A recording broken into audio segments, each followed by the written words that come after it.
Hi guys, my name is Ross. I play under the alias of TheMightyRedBull, or MRB for short. And today I'm bringing you the first part of a challenge playthrough of the game Dark Souls.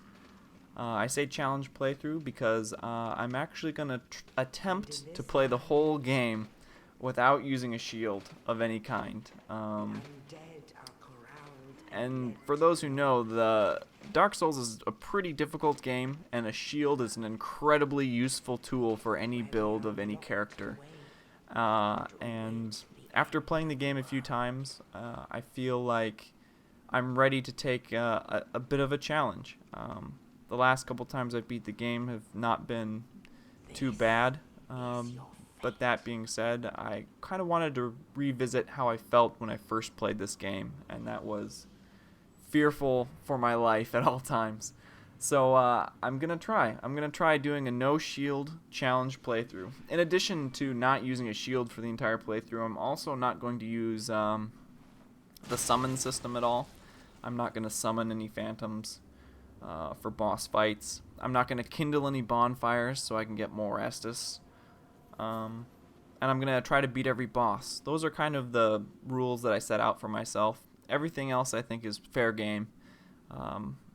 The idea is I want to get better at this game by learning to dodge better than I know right now, which is going to be absolutely necessary for completing this game. I'm going to have to be spot on all my dodging abilities.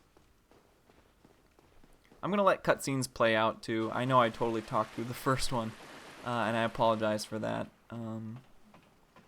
But from here on out, I think I'm just going to try to let the cutscenes play out. I think they add a lot of value to this game. It's a beautiful game. And speaking of which, you can see the Asylum Demon chilling up there waiting for me to walk into this room.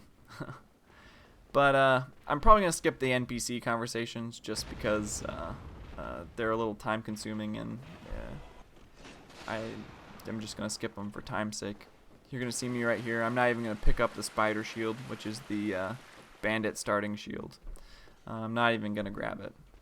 I will, however, grab the battle axe, which in my book is one of the best starting weapons for all the classes.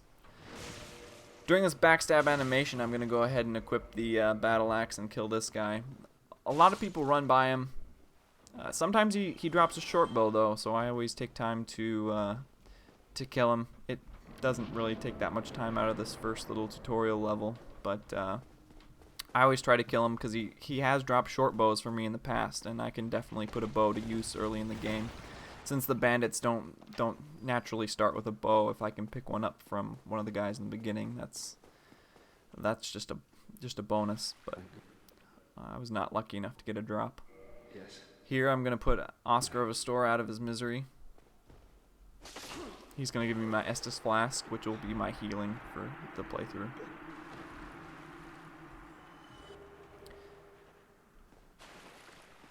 If you didn't know you can parry with your bare hand, you can, so that is something that I will probably use a lot. I love to parry enemies, and without a shield it makes it a little more dangerous to do so, because if you miss a parry, you're not going to probably be able to recover as well without a shield. So it's a little more dangerous, a little more high risk, high reward, and I really like that. That being said, I'm probably going to be a little more selective in the things that I want to parry in this playthrough. Here's your first tip for all players. If you do a leaping attack as opposed to just a normal plunging attack here, you actually can get lucky and double hit the Asylum Demon. As you noticed, I did about 128 damage on the first tick, and then I did the full plunging damage after that. It just helps you put this Asylum Demon away pretty quick. That in combination with the battle axe just doing really good damage when you two-hand it. I made pretty quick work of the Asylum Demon. If you do those things, I mean, he's not that hard of a boss. You can also block almost all of his attacks, so if you do have a good shield, like the tower shield or the spider shield, you can block through most of his attacks. But I didn't need to. nor could I.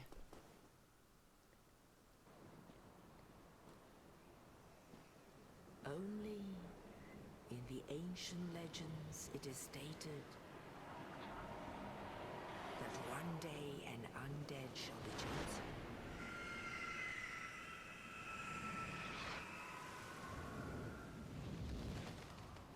To leave the undead asylum in pilgrimage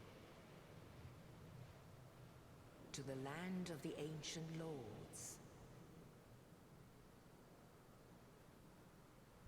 Lordran.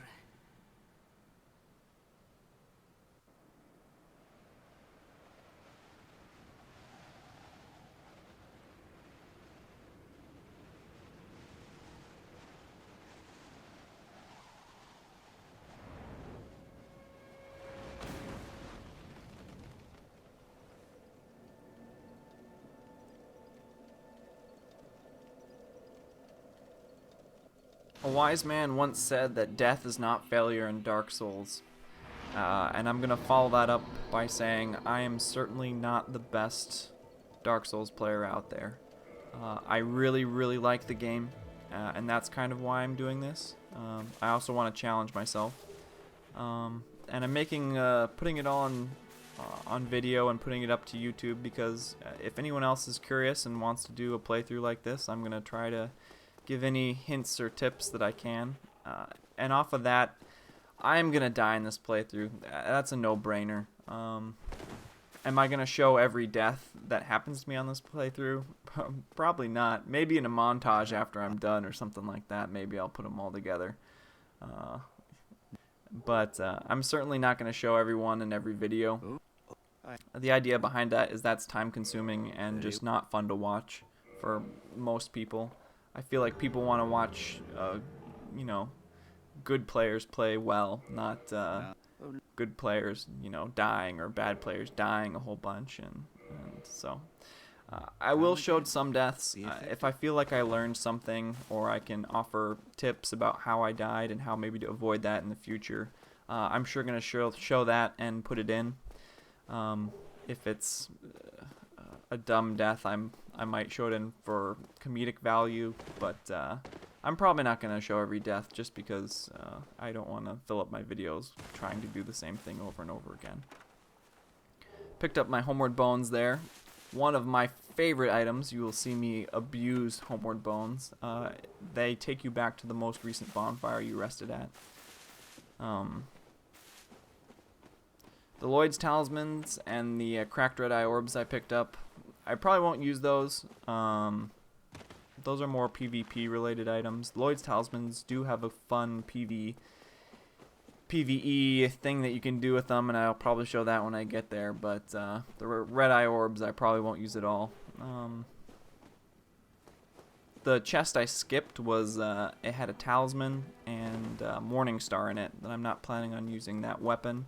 Nor am I planning on using Faith on this character, really, so I just skipped that chest completely. I'm probably not going to pick up a lot of items that I don't need, just because I kind of know where everything is, and I'm not going to go out of my way to pick up an item that I'm ultimately not going to use. That being said, I decided that I'm going to use the falchion for this playthrough. I could use a really strong PvE weapon like the Black Knight Halberd and breeze through this game more or less.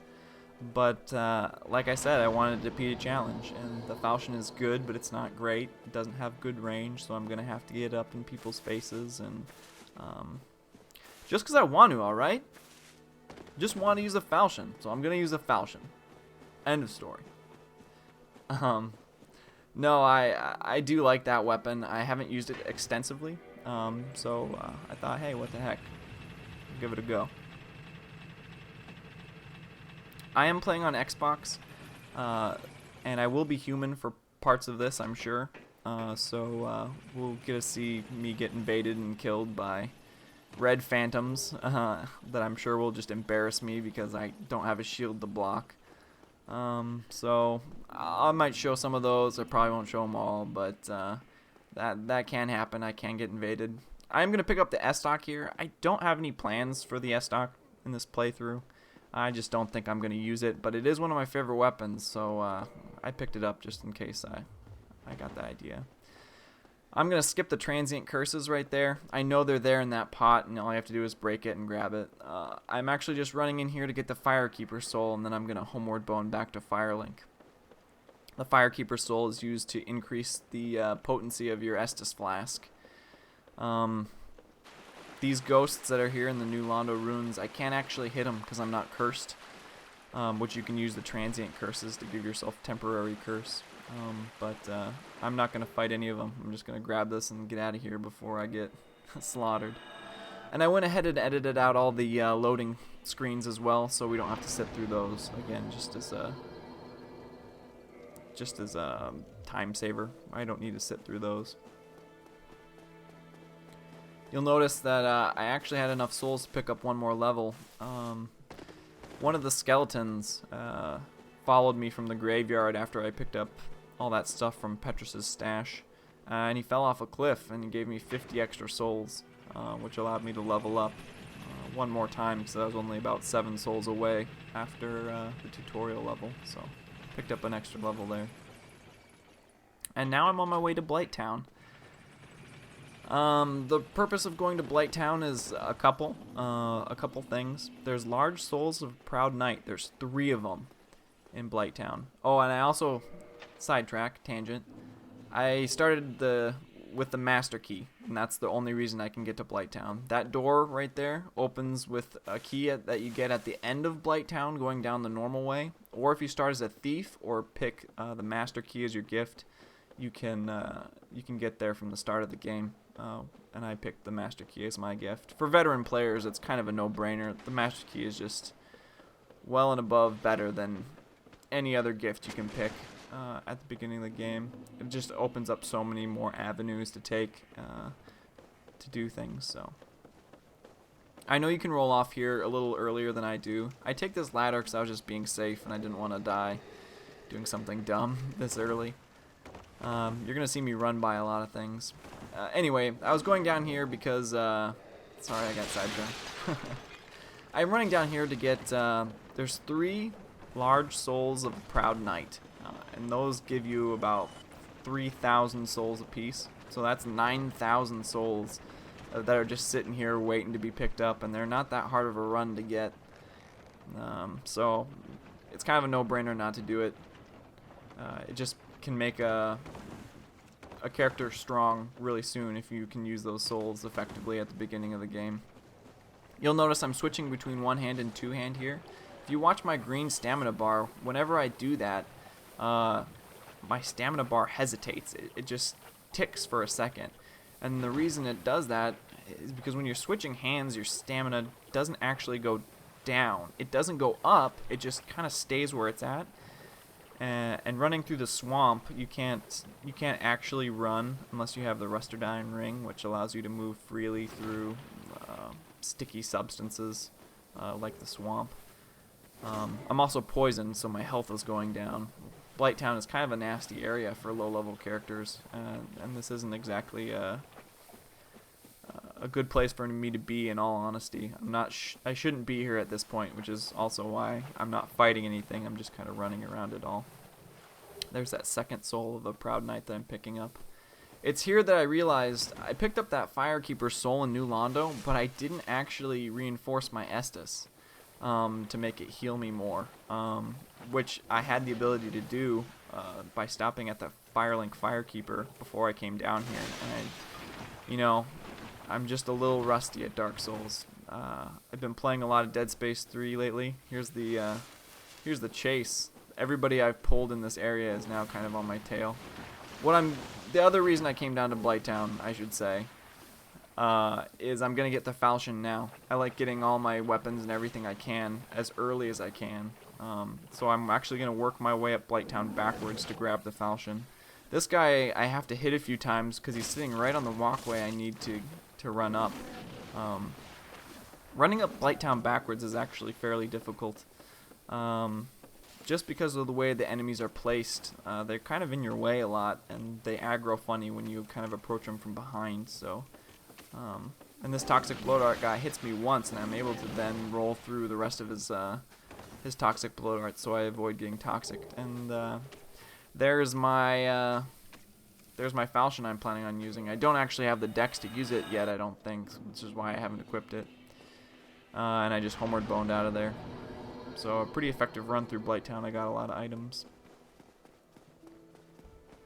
Here's where I remember, oh yeah, I can reinforce my Estus Flask. Better late than never. It would have been nice to have in Blighttown, but it is what it is. I survived. It wasn't too big of a deal. And I'm headed back down to the New Londo Ruins once again.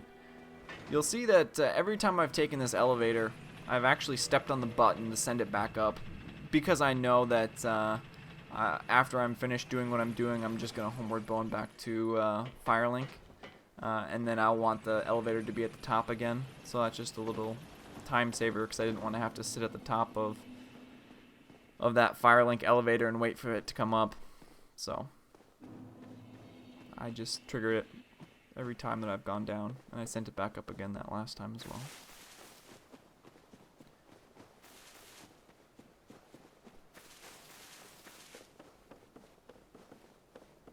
Here's another point that a lot of people, I feel, don't know. This undead dragon that's sitting here won't actually wake up unless you take the dragon crest shield.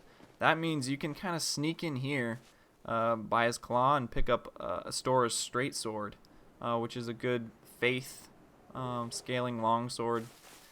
Good for clerics. I think they only need to dump a couple points and dexterity, maybe. I don't remember off the top of my head, but they only have to invest a couple points in order to use it, so it can be a really good starting weapon if you're planning on going with a faith character. And then I grabbed another Proud Knight soul. Basically what I'm doing is I'm accumulating all these souls so that I can buy a bunch of stuff when I get to Andre. Right now I'm on the run to get the red Tearstone ring that's over here. I'm not actually planning on using the red Tearstone ring much through this playthrough, but it's a good starting ring, and I'm showing that you can get it pretty early on if that's a ring that you desire. That increases your damage when your health is low. That item on the bridge was the bandit set, as you see me weaving through these drakes. That bandit set is the current set that I'm wearing for armor, so I didn't need another copy of it, so I just let it be. I look down here and I notice that all the drakes are at the bottom of the ladder, and that's how they usually function. Once they get on you, they run up and just crowd around the ladder. So I think I'm safe here to jump off. This is kind of a speedrunning trick, but one of the drakes reset. So my escape from the tower was actually a little trickier than it usually is. You have to jump off that side and roll the moment you hit the ground. If you don't do that, you'll stick in place and you'll just get killed by the lightning. But I don't know why that one drake reset. It made that landing a little hairier than I'm used to, but we were lucky to get out of it alive. So I'm going to equip that red Tearstone ring. My health isn't even low enough at this point to trigger it, so you think you have to be at, I want to say it's 15 or 20% health for it actually to trigger on, but it does give a huge damage boost. But since I have no other rings, I might as well equip it. I rest at that bonfire because this Black Knight that's coming up has a tendency to kill me, and I don't have a shield, so I'm just going to try to run by him there. You can see that block with the battle axe. It took a big chunk of my stamina and some of my health to block that one hit, so I'm not going to choose to fight him. He's a lot stronger than me. My character's still very weak, so I'm just kind of on the run, picking up all the items that are going to be particularly useful at the beginning of the game for me. Again, there's also that Black Knight's kind of guarding that grass crest shield, and if you look right there, he falls off. He falls off that ledge. He chased me and fell off a ledge, and he's never done that for me before either. So some weird things are happening in this playthrough. So I'm excited to see if anything else strange unfolds. Like I said, I'm not going to use any shields. That includes using them on my back when I'm two-handing a weapon. I'm just not even going to touch a shield if I can this entire playthrough. It's going to be hard. There's some bosses that I'm not sure. I'm not sure how I'm going to get by them, but we'll see. It'll be a little adventure. That was a good crystal lizard drop as well. I got 2 Titanite shards, large Titanite shards out of it, so pretty happy with that drop. They always seem to drop the 2 twinkling, but the rest of the drop is fairly random, so getting 2 large shards out of that was a good deal. And that's about the end of this first video. Thanks for watching as long as you have. If you've made it all the way to this point, thanks for watching the whole video. I really do appreciate it. If you liked what you saw, give me a thumbs up. If you want to see more of this playthrough, go ahead and subscribe to this channel. There should be more coming up pretty soon. So, thanks again, guys. Take it easy.